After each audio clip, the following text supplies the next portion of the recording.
বিয়স এই যে রুগী, এনার নাম আব্দুল, ইনি করা কথা বলবে, দয়া করে অনুরোধ করি আপনাদের কাছে কথাগুলো একটু শুনবেন।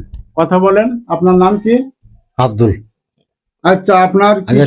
আগে 3 বছর অসুস্থ, আমি চলতে পারিনি, তাই এখন আমি ভালো হয়ে গেছি। হ্যাঁ, এখন আমি পুরো সুস্থ হয়ে গেছি। তাই? হ্যাঁ, আলহামদুলিল্লাহ। এনার জন্য সবাই একটু দোয়া করবেন, একটু দোয়া করেন ওনারা। এনার জন্য দোয়া করবেন, যেভাবে ভালো হয়েছে এইভাবে যেন ভালো থাকে, এইটুক দোয়া আপনারা করবেন। দোয়া করবেন, আল্লাহ যেন আমার ভালো যায়। আর সোশ্যাল মিডিয়ায় যে সমস্ত কবিরাজ আপনারা বলেন 24 ঘন্টার ভিতরে কাজ করে দেব, আমি সেই ভাইদের বলবো অনুরোধ করে যে আপনারা মিথ্যে কথা বলবেন না।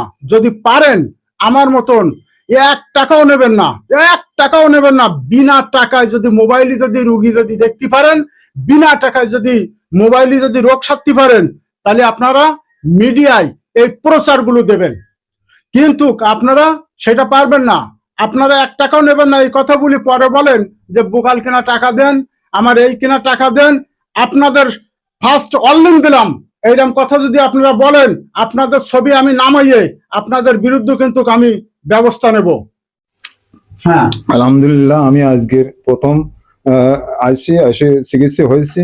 তা আমার টানার পরে আমি আপাতত এমন ভালো একটু সুস্থ বোধ করতেছি।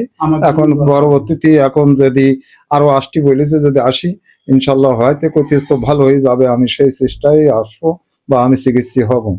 আলহামদুলিল্লাহ, আপনারা সবাই ভালো থাকেন, সেইভাবে আপনারাও চিকিৎসা হন, আসেন, আপনারা রোগী দেখান, ইনশাল্লাহ আলহামদুলিল্লাহ হয়তো ভালো হয়ে যেতে পারে।